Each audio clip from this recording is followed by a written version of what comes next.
जो हम ज्ञान प्राप्त करते हैं वो कभी फालतू नहीं जाता। तो हल्की फुल्की किताबें कह रहा हूं, हल्की फुल्की किताबों में आप गुरु रविंद्रनाथ टैगोर की कहानियां पढ़ सकते हैं। उनका एक गोरा नावल है, बहुत अच्छा है और आज के संदर्भ की जरूरत है। आज के जो आज हालात है वो कैसे आदमी के धर्म का जो जुनून है उसको तोड़ता है, उनका गोरा नावल है। मुंशी प्रेमचंद की कहानियां पढ़ सकते हैं जो गांव देहात के साथ जुड़ी हुई हैं। पढ़ते हुए हालांकि हमारा नाम चूड़ा चमारी आएगा, भंगी ही आएगा, वो आना भी चाहिए। गांव के लोग इसी भाषा में बुलाते हैं हमें। तो कहानी की वास्तविकता तो बनी रहनी चाहिए, है ना। फिल्म में अगर मान लो गोली चले और हीरो के खून ना निकले तो वास्तविकता तो है नहीं ना। वास्तविकता तो है कि खून निकलना चाहिए। वो साउथ वाली फिल्मों की तरह नहीं कि वो 8 गोली खाने के बाद भी लड़ता रह जाए, बच्चा भी कहता नकली है नकली है, तो वो नहीं। तो वास्तविकता है उनकी कहानियों में। और एक दो किताबें ऐसी भी हैं जो हमें आगे चल के हमारी समझ को मजबूत करेंगी।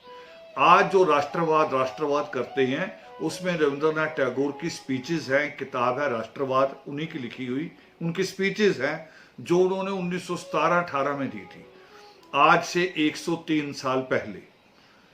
मगर उन स्पीच को सुनेंगे कि लगेगा कि आज भी उसकी जरूरत है। उस वक्त के जो डिक्टेटर थे, जो उस वक्त के अपनी मनमर्जी करने वाला हिटलर था, उसके देश में जाके स्पीच की थी रविंद्रनाथ टैगोर ने। और आज वो स्पीच लगता हमारे देश को भी उसकी जरूरत है। राष्ट्रवाद पढ़िए। एक किताब है, कहानी मिलेगी किताब पंडिता रमाबाई, माँ रमाबाई से लग पंडिता रमाबाई, है ना। एक ब्राह्मण परिवार की लड़की कैसे संघर्ष करती है, पढ़ती है, संस्कृत पढ़ती है जिद करके। फिर संस्कृत पढ़ने के बाद वो करी मैंने वेद पढ़ने हैं, उसको पढ़ने नहीं दिए जाते। और जब वो वेदों को पढ़ लेती है तो बहुत दुखी होती है कि इनको पूजा जाता है। दुखी होती क्योंकि संस्कृत आ जाती है, वेद की सारी बात समझ जाती रहस्य को, और बहुत दुखी होती करी ये तो घर में रखने के लायक नहीं और आप इनको पूजते हो। और अंत में दुखी होके वो ईसाई बन जाती। उसकी किताब पढ़ी, ये एक नई नॉलेज है। और अब फिल्मों की बात करूंगा थोड़ा सा हल्का फुल्का रहने के लिए, क्योंकि अभी जो घरों में रहने की स्थिति, अभी स्कूल कॉलेज लगेंगे नहीं। थोड़ा से हमारे प्रधानमंत्री को आदत है ऐसे ही जिद करने की हर काम में, और जिद तो उन्होंने कुछ इतनी ज़्यादा कर दी कि कल मेरे से इंग्लिश मीडिया की बात हो रही थी, जो इंग्लिश के न्यूज़पेपर हैं वो मेरे से बात कर रहे थे कि ये देश में ऐसा नहीं लग रहा कि जैसे जो संघवाद था, जो राज्यों को अधिकार था, वो धीरे धीरे खत्म हो गया है। ये क्या हो रहा है कि कोई स्टेट की अपनी ट्रांसपोर्ट होती है बस से, ये स्टेट की ट्रांसपोर्ट है, स्टेट के अधिकार में आती है। आज वो भी केंद्र की परमिशन के बिना नहीं चल रही, और स्टेट जिस चीज की मांग कर रही है वो आ नहीं रही है। तो बहुत सारी चीजें ऐसे गलत हो रही हैं, तो उन चीजों के गलत को समझने की जरूरत है। मगर फिर भी बहुत सारी स्टेटों ने कहा हम नहीं स्कूल खोलेंगे, बच्चों को इकट्ठा बिठाएंगे तो बड़ी मुश्किल हो जाएगी। बच्चों में अगर ये बीमारी आ गई तो बहुत मुश्किल हो जाएगी पूरे समाज के लिए। तो उन दिनों में आप पढ़ेंगे, आपको ऑनलाइन सब्जेक्ट आपको मिलेंगे पढ़ने के लिए। मगर कुछ फिल्में भी है। एक बिल्कुल नई फिल्म आई है, अभी थोड़े दिन पहले फिल्म आई है, 2-3 साल शायद हुए, शायद 2 साल हुए हों, मुझे पक्की जानकारी नहीं है। पार्टीशन 1947, पार्टीशन 1947 के नाम से फिल्म आई है। और उसको मैं क्यों कह रहा हूं आप देखिए, उसको इसलिए देखिए कि उस वक्त जो लोग इधर से उधर जा रहे थे, पाकिस्तान से जो लोग इधर आ रहे थे, आप उसमें देखेंगे उस वक्त की एक सच्चाई, बहुत कड़वी सच्चाई दिखाई गई है कि राष्ट्रपति भवन, उस वक्त राष्ट्रपति शब्द नहीं था, मगर राष्ट्रपति भवन में वहां जो जिसको लेडी फर्स्ट लेडी कहते हैं, वो उस वक्त एडविना थी। एडविना ने अपना पूरा किचन और खुद किचन में जाके उन लोगों के लिए खाना तैयार करना शुरू किया जो लोग इधर उधर से दिल्ली में इकट्ठा हो रहे थे,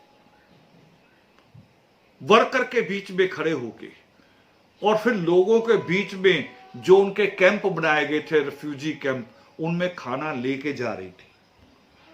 आज सरकार लग रही है हमें कहीं जाते ऐसे करते हुए। इस फिल्म को देखिए, और भी इसमें ऐतिहासिक बहुत सारी बातें देखने को मिलेंगी, बहुत सारी ऐतिहासिक बातें हैं इसमें पुरानी फिल्मों से हटके।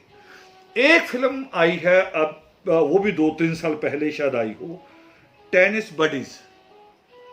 टेनिस बडीज फिल्म आई है, और उसमें एक फरीदाबाद की बेटी की कहानी है जो टेनिस सीखना चाहती है और चैंपियन बनना चाहती है। और इसमें मैं क्यों कह रहा हूं, इसमें एक सफाई कर्मचारी की बहुत खूबसूरत भूमिका है। पहली बार, हालांकि एमबीबीएस मुन्ना भाई में दिखाया था, एमबीबीएस मुन्ना भाई में सफाई कर्मचारी के 1-2 सीन थे, मगर इसमें बहुत अच्छी भूमिका दिखाई है। और सफाई कर्मचारी टेनिस का, उसको कोर्ट कहते हैं जो उसका ग्राउंड होता है ना, तो उसमें वो काम करते हुए उस बेटी के साथ कैसा व्यवहार करता है और क्या कहता है, तो स्टोरी नहीं बोलूंगा, आपको मजा लेना उसमें।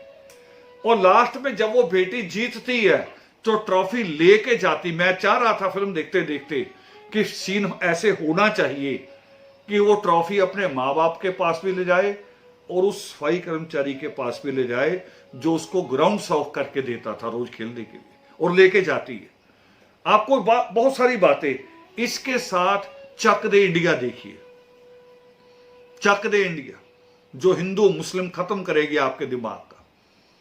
एक आदमी पे कितना बड़ा आरोप लगाया गया कि इसने देश को हराया, मगर उसी ने रिकॉर्ड बनाया कि पहली बार इंडिया की हॉकी महिला टीम को गोल्ड मेडल दिलाया, गोल्ड मेडल दिलाया उसने। ये सब दुष्प्रचार होते हैं, जैसा दुष्प्रचार हमारे खिलाफ भी रहता है, सृष्टिकर्ता वाल्मीकि दयावान के खिलाफ भी रहता है।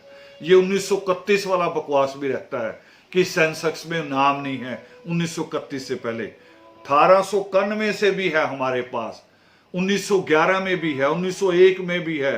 लगातार हमारे पास रिकॉर्ड है कि वाल्मीकि नाम पंजाब में कितना था, यूपी में कितना था, दिल्ली में कितना था, वाल्मीकि नाम से कितना था, मजबी नाम से कितना था, सारा रिकॉर्ड है।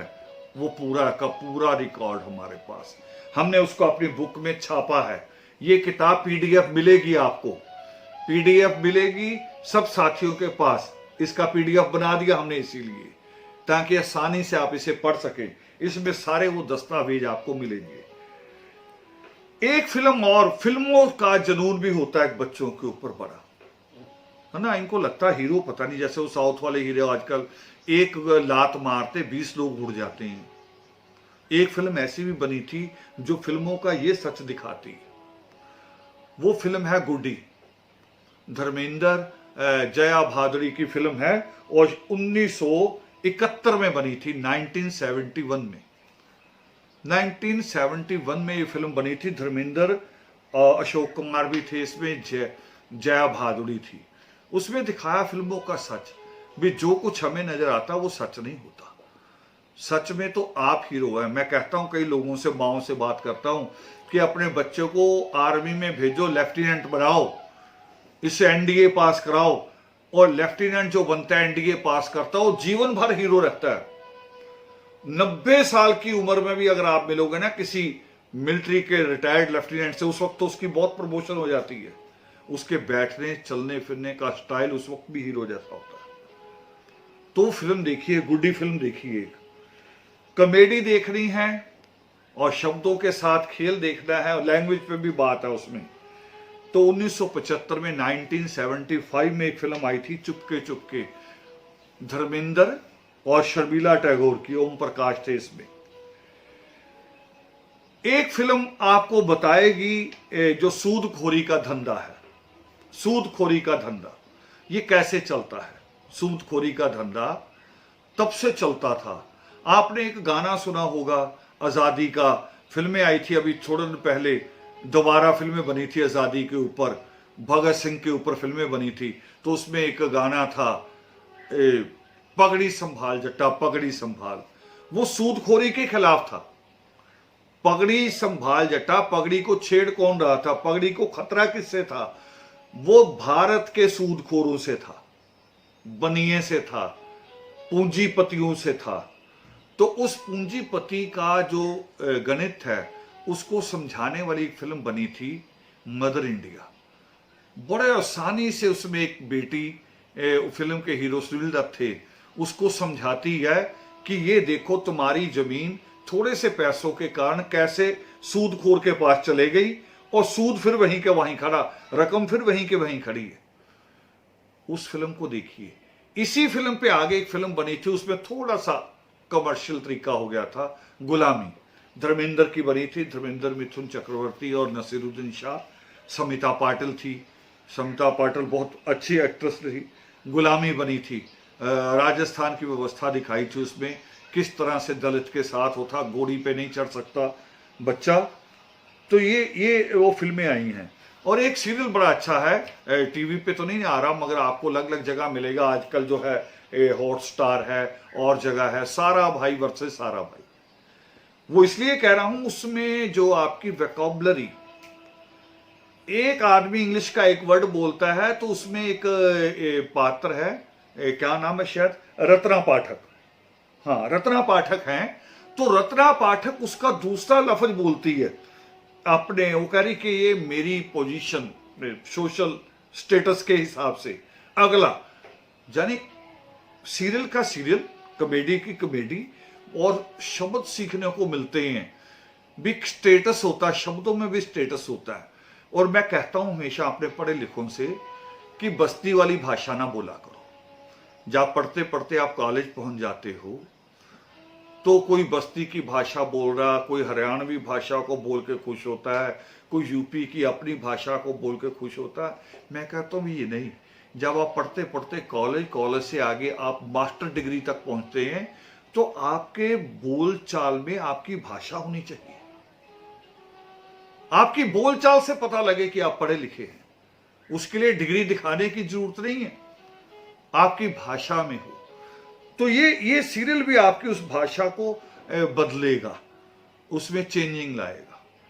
तो ऐसी ये फिल्में भी, मैंने कहा था पिछली बार, वादा किया था फिल्मों पे भी बात करेंगे। इससे और गहरी बात भी हो सकती है, करेंगे, मगर आप अपना समय दीजिए। हम हर प्रचेतावार को सुबह 11:04 पे ऐसे मिलेंगे।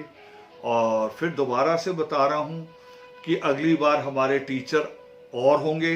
हर बार 3-4 नए टीचरों के साथ बात करेंगे, फिर बार बार दोहराएंगे भी, 3-4 नए टीचर्स को लाएंगे। और अगली बार मैं एक नया काम करने जा रहा हूं, हर टीचर्स के साथ 3-4 टीचर में एक स्टूडेंट्स भी रखेंगे जो बड़ी क्लासेस में पहुंच गया है। वो स्टूडेंट्स भी आपके साथ बात करेगा। तो अगला स्टूडेंट जो हमारा रहेगा, पहला स्टूडेंट जो शामिल होगा हमारे वेबिनार में, वो ऑस्ट्रेलिया से मनप्रीत होंगी। मनप्रीत वहां पढ़ने के लिए गई थी और अपना एक अपना पूरा करने के बाद अब दूसरे में है, और 20 तारीख को उन्होंने ऐसे अपना थीसिस सबमिट करना है और 20 के बाद फ्री होंगी। 24 मई को हम जो सेमिनार करेंगे, वेबिनार, उस वेबिनार में ऑस्ट्रेलिया से लाइव होंगी और आपको बताएंगी कि विदेश जाने के क्या तरीके हैं, जायज़ तरीके, अच्छे तरीके, और विदेश जाके फिर बच्चों को और क्या करना होता अपनी फीस के लिए, करना भी चाहिए जो बच्चों को, तो वो सारा कुछ बताएंगी। तो ऐसे हम अलग अलग बच्चों से, हर प्रचेतावार को एक एक बच्चे से और 2-3 टीचर से आपकी मुलाकात कराते रहेंगे। आप अपनी राय दीजिए। जैसे अभी चंदन सर ने कहा कि आप लोगों ने बहुत कुछ वहाँ भेजा है, उनको इससे बातें की हैं, अच्छे परिणाम निकल के आए हैं। अच्छे परिणाम निकलते हैं। सृष्टिकर्ता वाल्मीकि दयावान कहते हैं कि कोई ऐसा पुरुषार्थ नहीं है जिसका फल ना मिले, हर पुरुषार्थ का फल मिलता है। तो इस पुरुषार्थ का फल भी मिलेगा। कोई तारीफ की बात नहीं है, छोटी सी बात है, सबके पास मोबाइल है, हमने उस मोबाइल का इस्तेमाल कर लिया, कोई बड़ा काम नहीं किया, कोई बड़ी जमा पूंजी नहीं लगाई इसके ऊपर। मोबाइलों का इस्तेमाल किया है, समझ का इस्तेमाल किया है, साथियों का इस्तेमाल कर रहे हैं, उनकी योग्यता का इस्तेमाल कर रहे हैं। अब आगे आपने इस्तेमाल करना, बच्चों ने आपने अपनी बुद्धि का इस्तेमाल करना है, करके अच्छे परिणाम देने हैं। और अच्छे परिणाम देने हैं ताकि हम सूरजपाल चौहान जी से फिर कविता लिखवाएं, जिन्होंने कहा था गंदी मंदी ये दलितों की बस्ती है। तो सूरजपाल चौहान जी फिर लिखें कि नहीं, ये आदर्श की हस्ती है कि देखो अब अफसर ही अफसर हैं। इन्हीं शब्दों के साथ, इसी प्रार्थना के साथ आप सबके बीच में विराजमान आदि अनादि परमात्मा को सादर नमन।